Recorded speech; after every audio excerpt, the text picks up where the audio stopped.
move, it's dead. And all see the ingredients in all your shampoo. It's got dimethicone in it. Okay, did you see that? I'm not going to repeat that because I don't want it to get gone.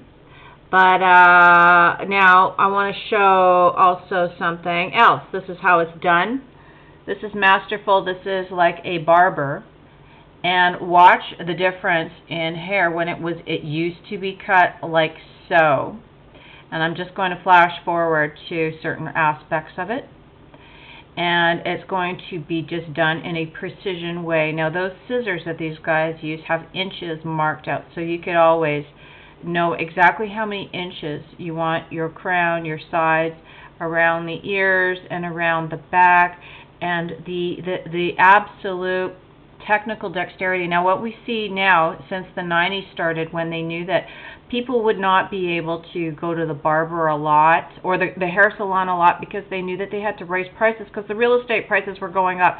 So, so they pretended to be fake artists. They pretended to somehow turn these, like this guy is actually the real artist, but he can do this in 5 fucking minutes. But now they got all these so-called stylists that don't know how to cut hair anymore. They really cannot cut hair anymore. They're not going by the angles. They're not going by the hair growth. They have no mastery. Remember in the 80s how they would actually, look at what he's doing to the crown right there. And they would actually, like, you know, hit your head all over the place so that you just keep moving that head.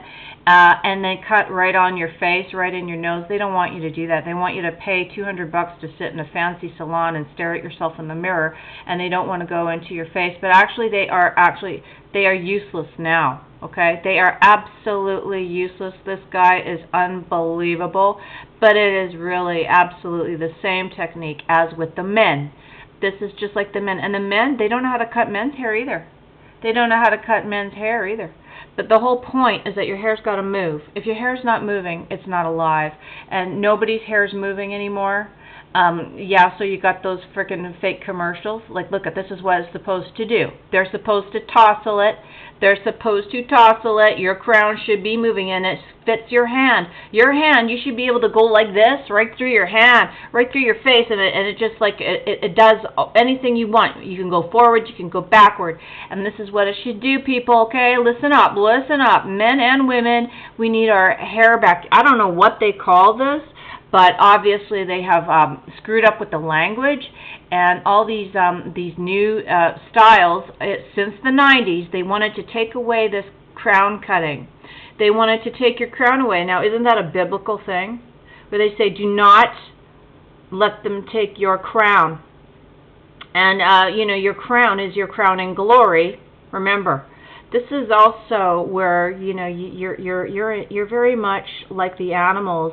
The animals have hair that is like this, okay? Lions, bears, everything except for the domesticated sheep that needs to get shorn. But the animals all have a very precise, even birds, they have a precise thing, and this attracts your shape. This attracts the health-giving properties of movement, freedom, and look at how happy people are when they get these hairstyles. There's a few on this.